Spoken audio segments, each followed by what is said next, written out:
Yeah, thank you very much for the kind words to introduce the panel discussion of a highly distinguished panel with experts and stakeholders from different fields. I'd just like to very briefly introduce our panelists, and I'll start to my right to welcome very cordially Hans Hoogervorst, the chairman of the IASB. Then to my left, to welcome very warmly Corley, the CEO of Allianz Global Investors. Then, as already introduced, to welcome Dr. Liesel Knorr, president of the DRSC. To welcome next Professor Norbert Winkeljohann from PwC, CEO of Germany. And finally, to welcome Georg Denoke, the Chief Financial Officer of Linde AG. Now, the topic is the future of global financial reporting, and I think for this it's appropriate to first take record of what actually has been done and what is the past experience of IFRS adoption. And for that, given that we are in Germany, I'd just like to ask Dr. Knorr for a statement on her view, what has been achieved and to what extent. Thank you. In a way, Michel has already alluded to it. Germany, in a way together with Austria, has been a bit earlier than most of the rest of Europe in that we permitted IAS application as of 1998. And I think it's been a more or less unequivocal adoption of IFRS for listed entities. That doesn't mean that we welcome everything and each and every note or footnote or whatever you do. However, it's been the clear statement we have a mixed economy in Germany. We've got a lot of Mittelstand, I guess that's a word all of you would understand. We have a lot of non-listed companies, but we do have listed companies and we do have global players. And they've been asking for global environment, legal environment to support their economy, and that's why we went for it in '98. And by the time we went through the IAS regulation, started in 2005 in Europe overall, out of the DAX 30, 28 already were on IASs.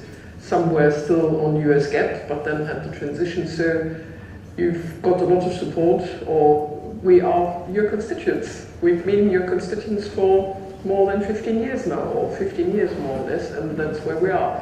In your statistic, you missed out part of our involvement, which means that we have not only a current member of IFRIC, but 3 former members of IFRIC or even the SIC. So even on that front, we've been with you, and it's been part of our understanding. That's what we need to engage in, and that's what we've been doing. Thank you. Now, if we take the look abroad and look at the European, maybe also the global perspective, including the United States, so what is the record there? Well, we spent all day talking about all the problems that we are facing as IASB and IFRS Foundation, and we certainly have no shortage of those. But if you look what has been achieved over the last decade, it is nothing short of miraculous. It started with Europe. I didn't realize that Germany even allowed IFRS before Europe did. All of the Americans, all of the Americas are, almost all of the countries in Americas are have adopted IFRS, except for this country in between Mexico and Canada. I'll talk about that later.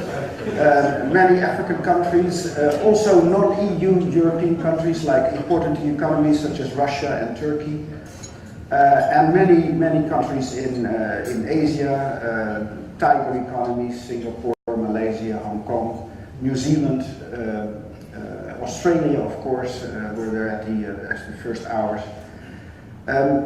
I think the main challenge for us are the big 4 economic countries, which are the United States, of course, Japan, India, and China. But even there, a lot more progress is being made than most people are aware of. Take, for example, Japan. Is not a full adopter, but allows the individual adoption of IFRS by individual companies. 17 countries already adopt IFRS, and that will grow in the next 2 years to about 70, 75. And that is 20% of the market cap of Tokyo, which in itself is a huge jurisdiction. China is already part of our family. We consider them part of our family. They have adopted standards which are very close to ours, somewhere between 80 and 95%. And they are committed to full convergence over time. United States, obviously we have really been hoping that they would fully adopt IFRS, but I think what really played a huge part is that the financial crisis hit before they made their decision. And to be quite frank, if the European Union still had to make the decision right now, in the middle of a deep financial crisis, would they have done it? It's really doubtful that they would have done it in this difficult period. Nevertheless, the United States allows foreign issuers to use IFRS on their local markets. There are now 450 foreign issuers that are listed on the American Stock Exchange. Using IFRS, they represent trillions of dollars in market cap. And it is I just visited the SEC. It is very clear to me the SEC still feels it has a huge stake in IFRS, if only because so much American money is invested abroad in countries that use IFRS. So we have to think long term in the United States. Long term, I'm still very optimistic. Great. And we will certainly come back to this, thinking about where the money goes, where the money is invested. On this note, I'd like to ask Elizabeth Corley on her view, given that there are probably at least two levels of consistency that need to be achieved. One is cross-sectoral consistency, the other one is a cross-border consistency. Is this what you can already state as given, that you can take for granted in your investment decisions?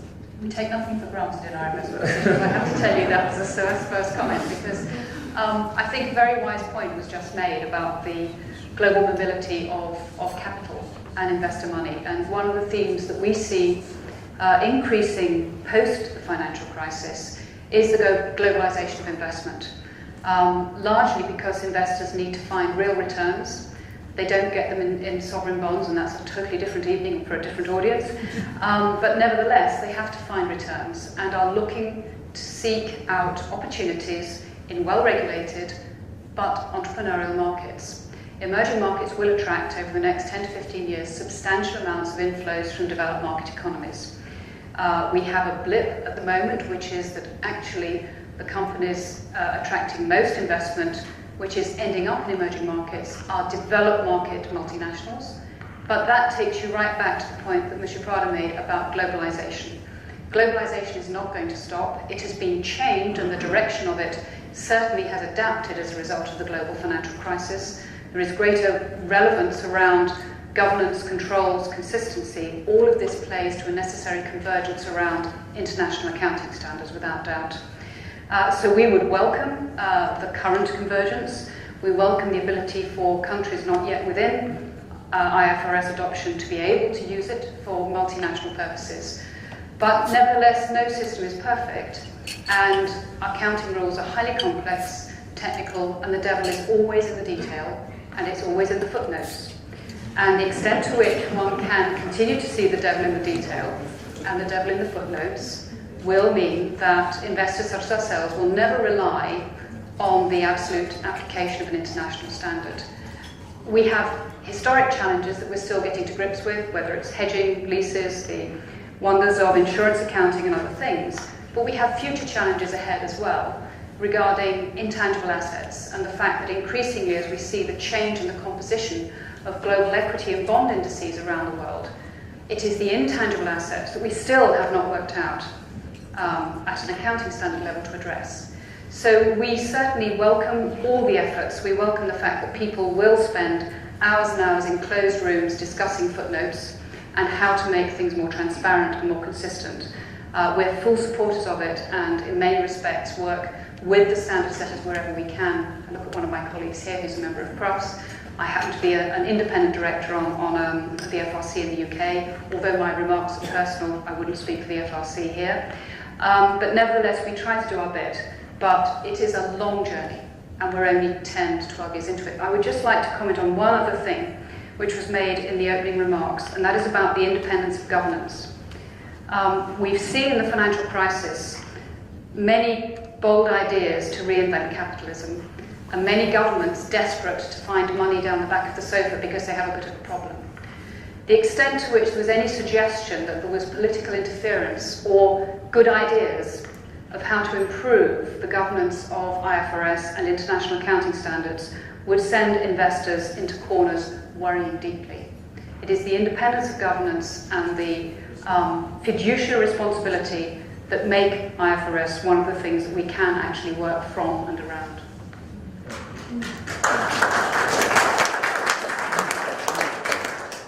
Thank you. You mentioned, and I'd like to follow up on this, you mentioned the devil that lies in the details or that lies in the footnotes. Now, maybe turning to the auditors,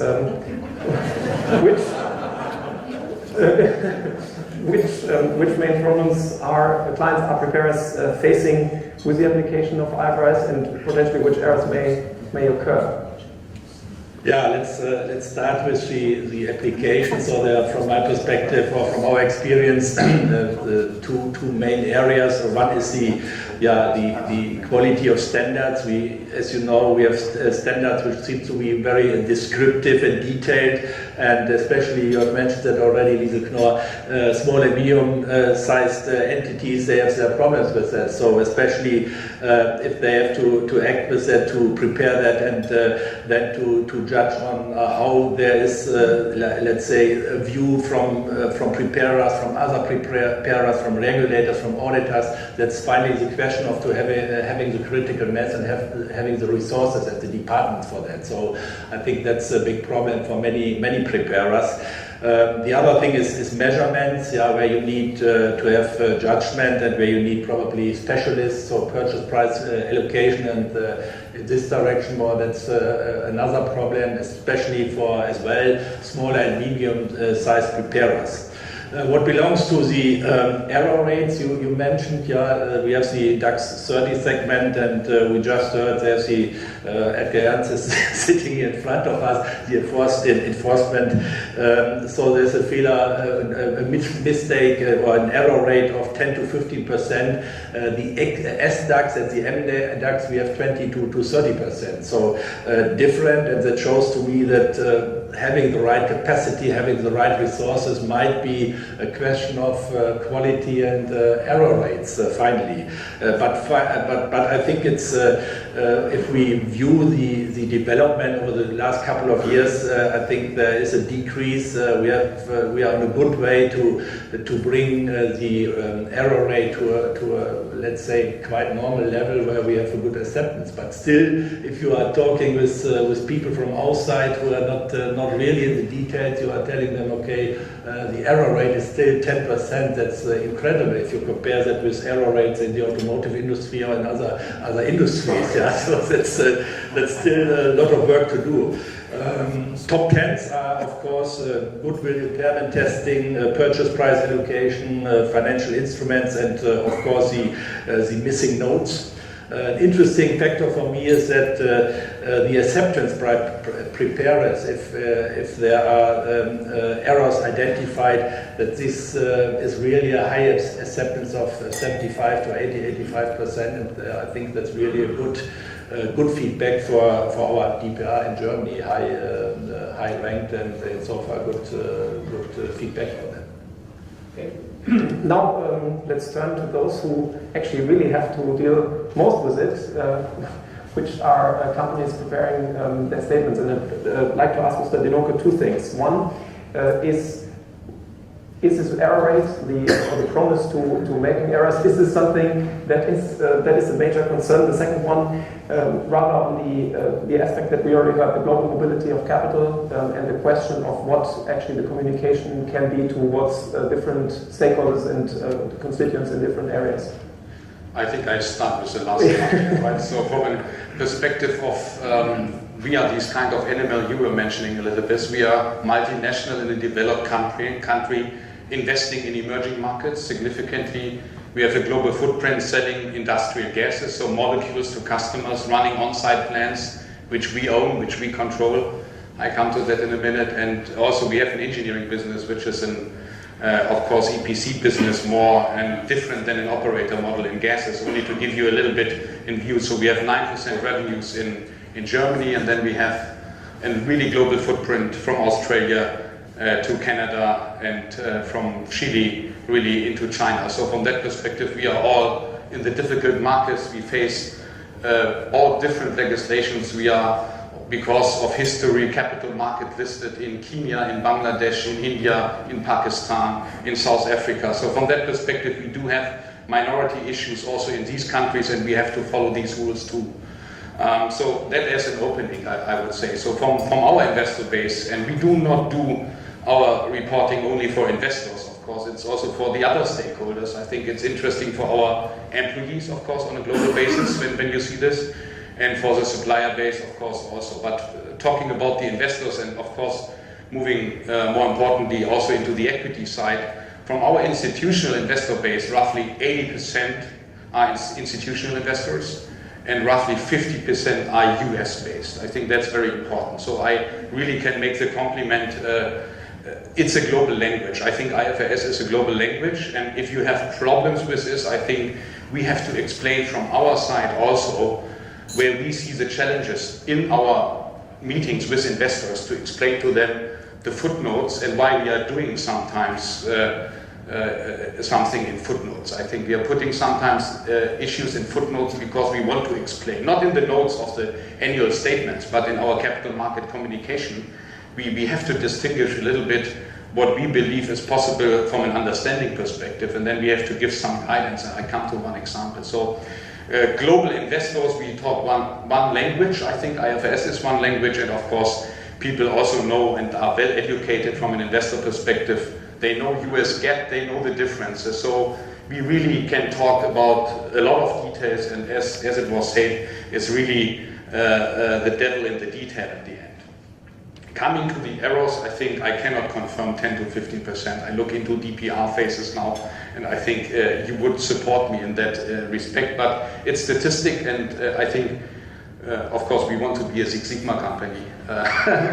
So from that perspective, I would say this is definitely not our error rate. But also we face a full list of issues. So we were buying through acquisitions, we were investing, of course. So we have goodwill allocation, we have goodwill testing, we have the PPA, we have all of that. Moving into one specific piece to give you a little bit more flesh to the bone, honestly. When you take IFRS 4, which is embedded financial lease, it's very detailed, but I give you my example. We are running on-site plants, we are selling molecules in 15 years contracts to our customers.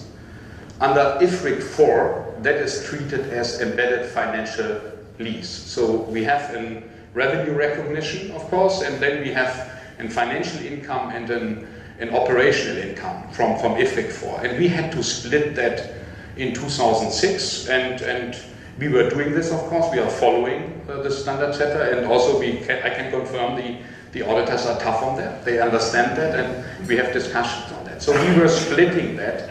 And we were telling investors, please add that back to your operational profit line, because we believe it's operational and there is no hidden financial income, because it's a pure operational income. When we look today in your proposal for lease, I can confirm we are right.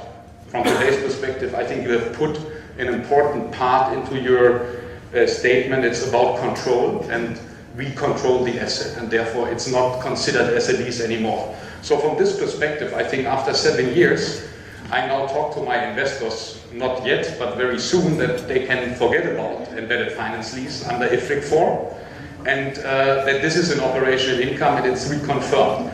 So from this perspective, I only want to give you a little bit one challenge, how deep we are supporting, in a way, IFRS. So we were adapting that, even if we had the opinion with the auditors in a deep discussion that this is probably not the way to go, but we were following that. My last point, and then I give back to you, and then I jump in later, but It's about enforcement. I think if you're a competitor in a global market, you look into your competitor statements and you want to see the similar pressure in your competition and you want to understand, are they doing the same, yes or no? I think enforcement is, with all the rules you said, Michelle, is of course an historical issue too. And I think we are perfectly happy here from a German perspective with the structure. But I think a little bit of exchange, what are the issues with new standards, with new principles, and what is here the cross-border treatment in the one or the other direction, if we are all in the same boat. So from that perspective, that's an issue also which I would like to mention from the perspective of a company using IFRS, and definitely we do not feel as a victim here, right? I think we appreciate very much, and in the end, one final word, all comes back to cash flow, okay? And when you talk about cash flow and valuation, I think some of what we are discussing in the details is probably not the hottest topic, because when you see this is operational cash flow or investment cash flow, then in the end it finds its way in the enterprise valuation. And I think this is an important issue also, especially from an investor's perspective, and they run their models, and so we have to give them advice how to read IFRS. So that's a little bit an opening from my side. This is also relieving from an academic point of view, given what we teach our students, or keep teaching our students. But we had one... I just wanted to say, in my travels around the world, I am always confronted with horror stories about the complications of our standards. So I saw this one coming about IFRS 4 and the molecules, and I'm so happy it had a happy ending. And I was thinking, how am I going to worm myself out of this one? But we apparently got to drive it in Liesel. It's not the full standard, right? It was a comment to that specific aspect. Maybe one follow-up question on this. From an investor's perspective, is it, I mentioned these two consistencies across sectors, across regions. Is there anything about consistency across time? If this comes... I mean, first of all, I just have to laugh because I was talking to our head of global equities yesterday. I was saying I was coming here and I was asking her what the current issues were, and she said to me, well, of course, Elizabeth, ultimately it's all about cash flow, so I just had to laugh. But of course, recognising cash and when you recognise it, I think time is a very important point, and coming back to this comment made about enforcement and consistency of standards, in the long run, and we are long-run investors, we're not traders, in the long run, confidence in management, confidence in the quality of the accounts, confidence in the capital market statements is a factor in how one interprets any set of accounts that come out. That doesn't mean that there aren't short-term issues or that the pace of adoption or the quality of enforcement might create competitor unlevel playing fields from time to time, but actually over the long term, in most instances, our researchers and analysts will see this through. Sector, it's more difficult because each sector has its own unique principles, and so we have sector specialists precisely because you need to understand the interpretation of accounting standards relevant to that sector, and it's highly complex and highly individual. So we would want to know that the standards were consistent, but then how they actually apply in sector, I think it would be very difficult to say there's a general approach. Cross-border, absolutely. So I'd also like to invite you at any point of time to jump in and of course address questions you may have. This is not a mandate, just an option, so you may use it at any point of time. Maybe switching topics a little bit and looking at the perspectives on Europe going forward, and maybe particularly taking back this question of enforcement. What are German expectations of this process in Europe going forward? Is enforcement one of those in which Europe can play a role in basically in providing the consistency of enforcement? This is a minefield, but I'll try to survive. In a way, I'm inclined to say Europe is Europe, and we all know that in Europe we, on the one hand, know that we were striving, or we are still striving for a single European market, and if not going very much beyond the European single market, but going at least for some to a global market. And the level playing field of the environment, the support of activities, differs in areas. I have the very personal, firm belief that financial reporting standards are far ahead of some of the other environmental regulations, and that it would help if at some stage we would see the others getting more global too. And part of that is enforcement, of course. I've been meeting IOSCO groups for more than 10 years, 15 years, 20 years almost. And of course IOSCO has its own dynamics, is that the right word, too. And there are always questions of sovereignty and things like that, and legal basis for things. And of course, in Europe we have the subsidiarity in a number of areas, and we have things that we have put in place a number of years ago, and then we sort of know a single market would lend itself to single solutions, but then we do have this idea of subsidiarity here and there, and we struggle.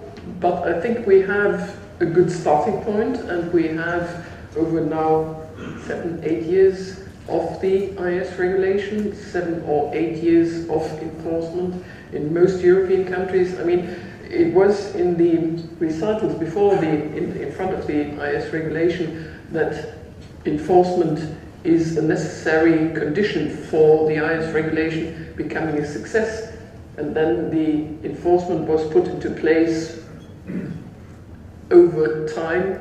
I think Austria was one of the latest additions to adopt a sort of enforcement system, not very unlike the German system. And we have probably ways of improving it, but we have a firm starting basis, and so we'll see where we can take it further, because ultimately we need a more global environment supporting really the financial reporting.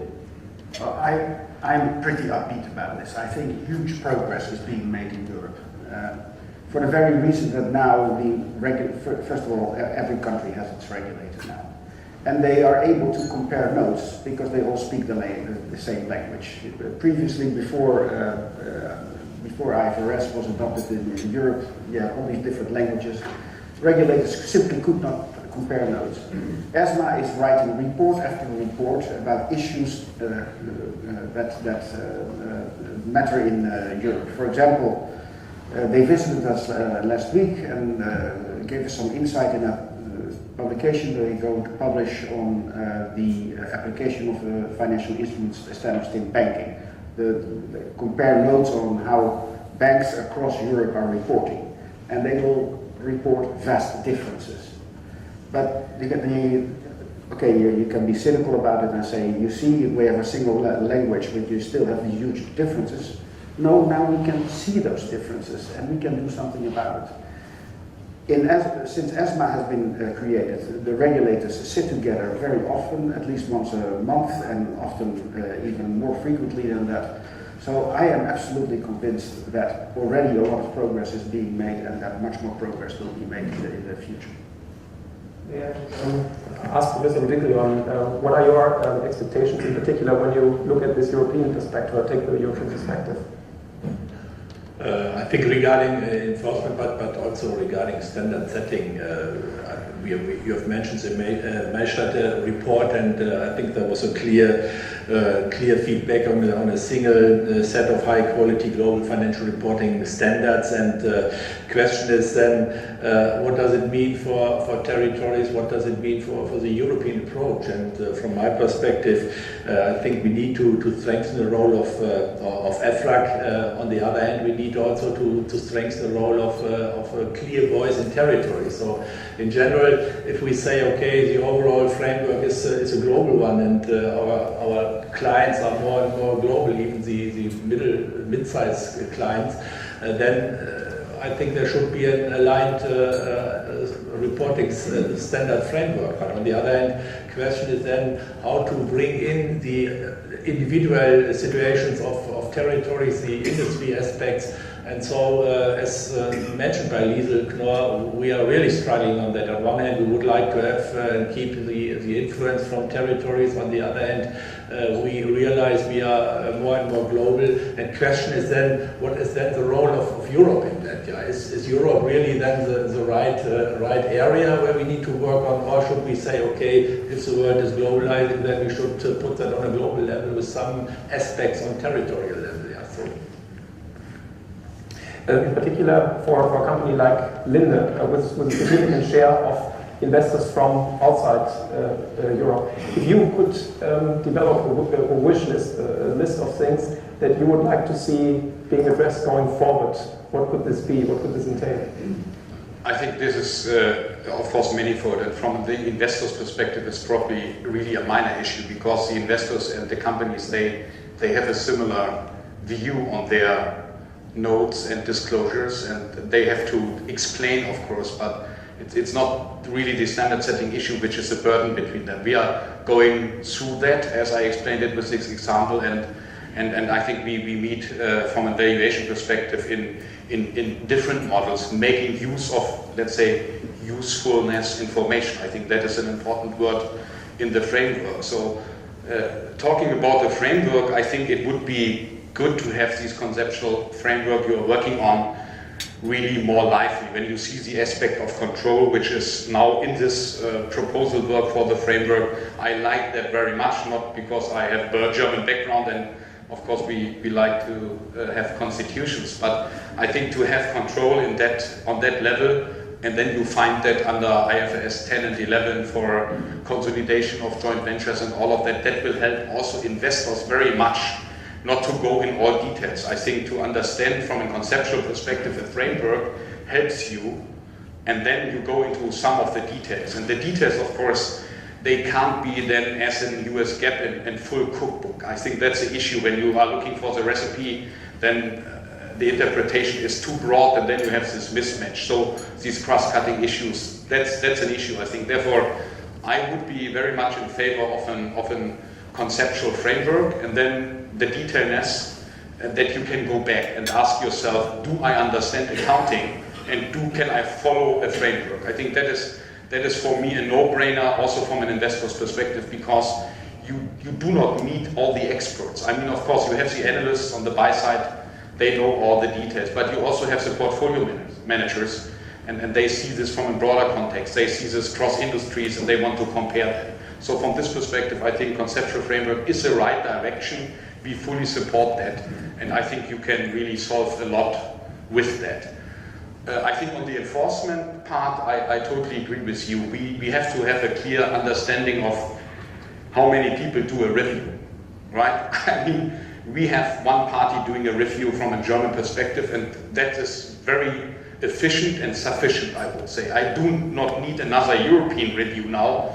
There were others coming in and do the same. That's not helpful. So my point was on the enforcement more. There's one territory responsibility for the review, and then you would have someone coordinating the issues a little bit on what is in the discussions. I think that would make sense. Exactly. So that is I think the point. And if there is a threat that another body would come in on a review level, then I would be against that, honestly, because it's too much burden, and you have to listen to one body of regulation, I would say. That's a part with the legislation. So these are the two comments on framework and enforcement from my side. Mm-hmm. Coming back to this distinction between framework and details, and as you mentioned, the investor's perspective, is this agreeable? I don't know if I'm talking as an investor or as an Anglo-Saxon now, because I guess in the UK, the concept of principles-based regulation is something that we feel very strong about. The concepts of comply and explain are very, very dear to our hearts. So if that's what we mean by conceptual framework, then obviously we'll sign up to it. But language is a very great divider, and everybody will attach to a word what they will believe to be the best in the word. And I think the challenge is, whilst I would fully agree with that, and if a conceptual framework is similar in intent to a principles-based framework, it will get you to some hearts of philosophy, though. And I think, I hesitate to mention it in the room, but it will get you to hearts of philosophy regarding prudence, for example, versus neutrality. Because as soon as you start to talk about a concept and a conceptual framework, you elevate it to a level of beliefs and philosophy, which will be tremendously powerful if they're shared in terms of what diligence and a good regulatory environment will be. So whilst on the one hand I could certainly sign up for that and say that sounds jolly useful, I can also see that that opens Pandora's box to a number of issues which, to quote Monsieur Prada, have actually safely been put into the box. Whether they are 100% right or not is not the point, but they're in the box. And if you open up too much through a conceptual discussion, you could find that you've got not very much left at the bottom, other than a belief in frameworks and good regulation. And that's very hard to build on. So, as an international and global investor, we really want IFRS and convergence around IFRS standards at local GAAP to succeed. We really do. Not at the cost of something that becomes so thin and so debased that it actually doesn't really provide the substance that one needs in comfort of accounts. And therefore I would be a little bit cautious as to how far one would go in taking a step back to concept before taking a step forward. I think the other point I would like to add is we need to always bear in mind those middle, particularly the Mittelstand type companies where going forward there is going to be less opportunity for bank financing potentially after the asset quality review and after the ECB and the new supervisory framework. This is for Europe in particular. We have to also think about how we can create vibrant capital markets and what are the standards of reporting required to enable these companies to move from debt financing to equity and debt financing and a more robust balance sheet structure. And we as investors would love to see some discussion around that. And we're constantly torn between the idea of looking at integrated reporting and looking at the quality of reporting and thinking of all stakeholders versus the constraints to seeing vibrant companies growing and consolidating their balance sheets in a way. And I would like to think that that was one of the concepts and principles that was being discussed and thought about. And just one final point about the comment about is it Europe or is it global? Capital is global and multinational clients are global. And I think the concept of the single market is fantastically powerful, but it is a single market within a global market. I think some of you would be aware what that buzzword prudence means in our debate lately. Some others were already relatively cautious about it. And some are not necessarily aware of how it has made specifically the IASB's life a bit difficult during the last few weeks or months too. The debate about the concept and a few other things has brought up a number of issues again, and I'm tempted, and obviously I give in to that, to raise something slightly different. The true and fair view has come up again, and very much supported, of course, in the UK. And those who are old enough to remember, and there are a few around here, might remember that when the directives were put into, the European directives were put into place in the 1980s, the true and fair view was not put into the German commercial code as such. And someone brought up the idea that with our next reform, we should think again, after so many decades, to put at long last the true and fair view into our German commercial code. I think there are a few sort of myths around that could be something for Philippe to think about. Or there are things that people like to have. I remember talking to a few European parliamentarians in May this year, and to some at least well-known UK professor, female, said that this was ridiculous, all this cookie jar accounting, and well, in the UK you wouldn't have your cookies in a jar but in a tin. And I was tempted to say, but the tin is even less transparent because you have to open to see if there's something in there, whereas in a cookie jar you might see from the outside that something in there. So we all have our favorite myths, and hopefully we'll come to a good conclusion by shedding some of those myths. All I would like to say on this issue is that Prudence is my middle name. It is also the middle name of all of my board members. Our standards are extremely stringent.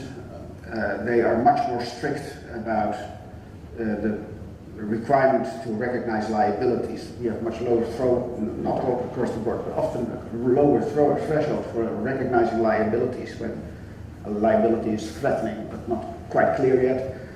And we are very reticent often about the recognition of assets, such as intangible assets, which are clearly there for technological companies, but we can't measure them, and when we can't measure it, we say, let's not recognize it. So we are extremely prudent. There is an idea that accounting was one of the causes of the financial crisis because it allowed banks to show too rosy a picture of their balance sheet. Total nonsense. Everybody who had looked at the balance sheet of banks before the financial crisis would have immediately be able to see that most banks only had 2% capital. They were an accident waiting to happen, and the accident happened. That nobody saw that is an amazing feat of history, and lots of books have been written about that and how that could happen. But it's an amazing feat of history. I think we are now at 3.5% capital for most banks. I still think that's very low. But the myth that accounting standards did not show the naked truth of leverage in the financial industry is pure nonsense. Mr. Winkeljohann, from your perspective as an auditor, which are if you could take the wish list, which would be the ones that you would like to include? On the agenda here. Yeah, I think there are already the right things on the agenda. So from my perspective, the main project we have on the agenda should be concluded, and the IASB should realize that we have complex projects here, and that that people need time for the implementation. So for conversion should be a reasonable time to do that. If we think about revenue recognition, leasing, financial instruments, insurance. So I think that would be on the wish list on one hand to say we proceed with those projects, we finalize those projects, and we think then about how to do the maintenance of the existing standards.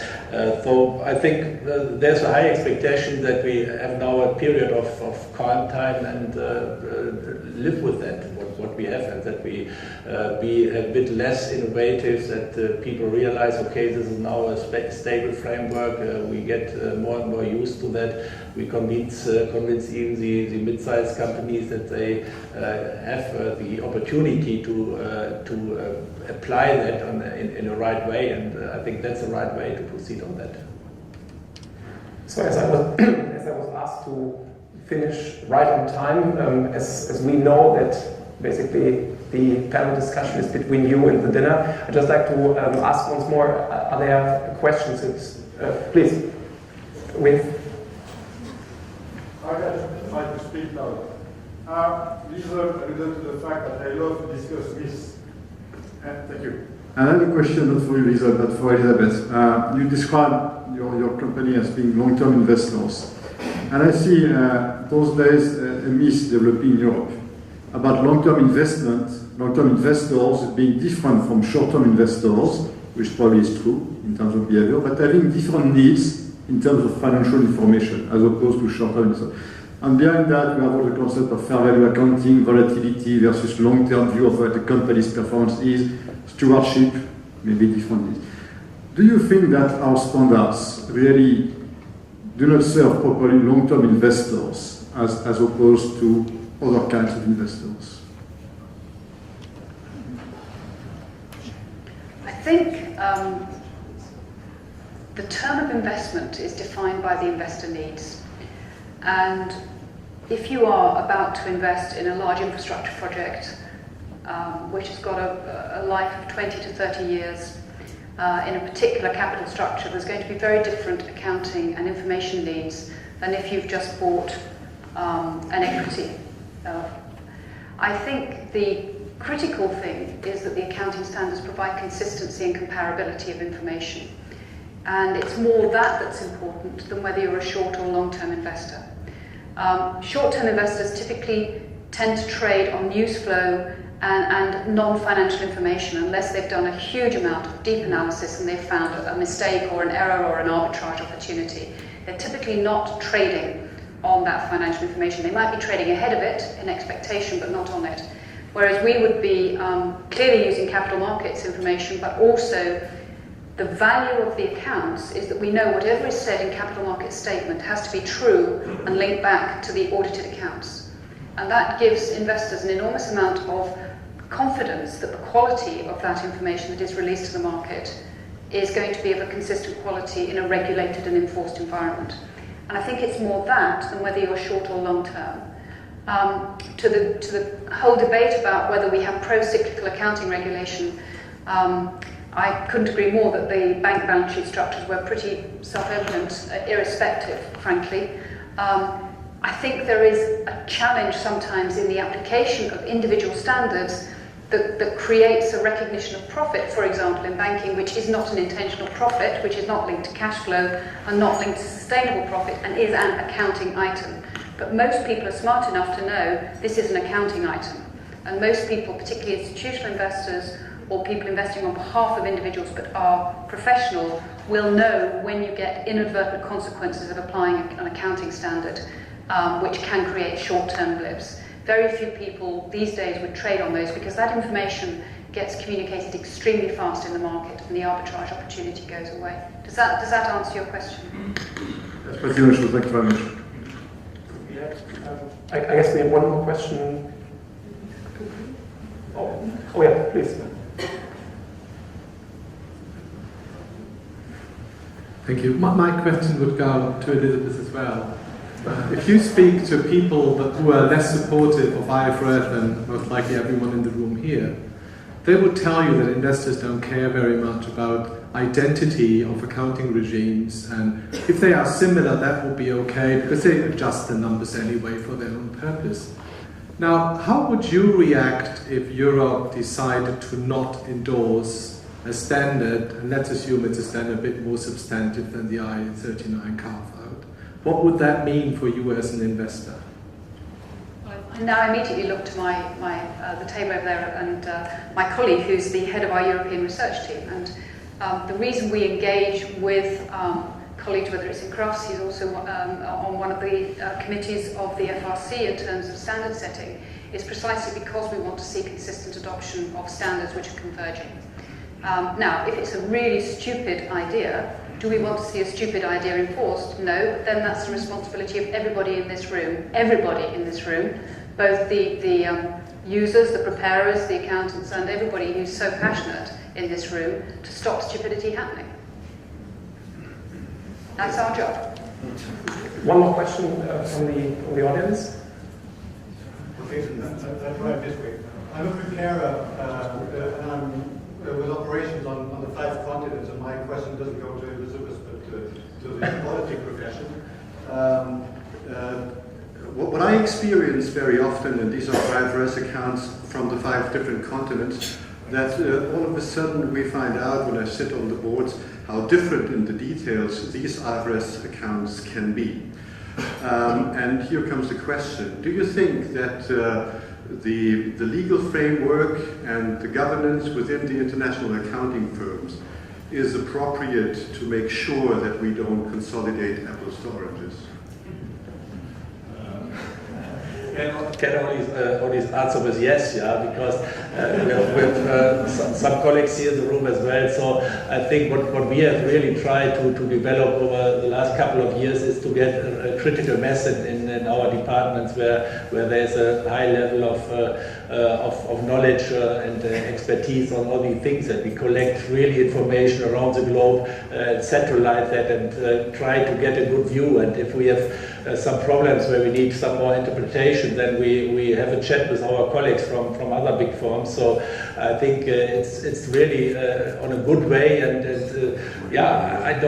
I know that regulators are sometimes complaining that we have only the big 4 and it's not enough competition in all those complaints we hear. But on the other hand, you need a critical mass, you need a size with an organization of 150,000 to 200,000 people around the globe, and then you are really in the position to have those centralized approaches with a high level of expertise from our experience so far. I wouldn't like to close, actually, as we're getting pretty close to the strict time limit, but I would like to close without asking each of our panelists maybe for a short view ahead, so maybe a long-term view, and I'd like to start with Mr. Denoke, maybe also something that we then can discuss over dinner in more detail. from my perspective, to start with the example, one IFRIC for experience is enough. So I rather would like to review twice or even 3 times or more times before you bring something into the really market from a perspective. So we need these discussions. I think the discussions, they have value. And when you see really with this small example that if you would define control and therefore it was not a superficial framework, it was really something you introduced control now into the framework. And if you would follow control, you would immediately find out that that asset which you control can't be a lease treatment. So from that perspective, that was my point. So don't forget about the details, but have one line that you can follow. I think, so discussion has value, I think, and then we have a little bit less burden because it's quite painful.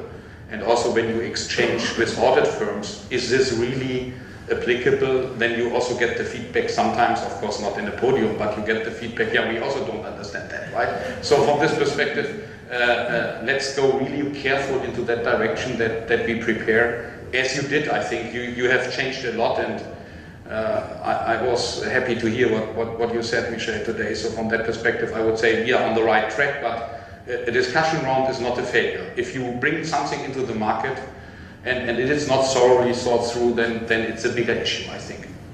So for the future, at least. Okay, my statement, very short. Yeah, we are here in Germany and we are Europe, but I really would like to recommend that we follow a global approach. Yeah, really a strong global guideline, and that should be the guideline for enforcement, for standard setting, for everything. I've seen a lot of progress over the last 20 years of standard setting, which I guess is relatively long. And there's a good way now of cooperating between standard setters. We do exchange views, or we have so-called outreach requests. Then people ask, do you have the same issue somewhere? And we note more and more issues vary. However, there are rarely very unique issues anymore. And I think this exchange between standard setters or whatever organization you have to see the IFRS community growing closer together, be it from the standard setting and be it from the preparers and be it from the auditors, and is what we need ultimately, but we are on a good way to really become that global community. I think I would just build on some of the words that have just been used regarding engagement, cooperation and discussion, and encourage the standard setters within Europe to not lose sight of the fact that cooperation is needed here in Europe to create the single market and to really make sure that we have a very robust and solid contribution to make to the international and global developments. And I think we're all in an evolution now in terms of how the institutions in Europe will move forward. We have a new parliament coming up next year. I think we have a unique opportunity to build on the strengths and the successes of the past 10 years, to carry that momentum into the next 5 years of a new European administration and into the next 5 years of a global discussion of what globalization in capital markets really means. And I really think that momentum needs to be forward-looking.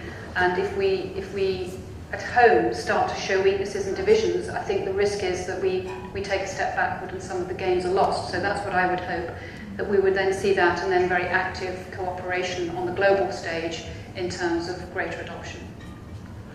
Well, this is the third time in 3 months that I'm in Germany, and every time I visit your country I feel a very strong sense of support from our German constituents. So I would really like to thank you for that, and I would also like to say that for the future we count on your continued support. We are standing really at a crossroads in Europe. It is no secret that the fact that the US did not come fully on board this time. They will ultimately, but not this time. Some in Europe thought, well, this is our moment to go for a regionalization of standards, European versions of IFRS.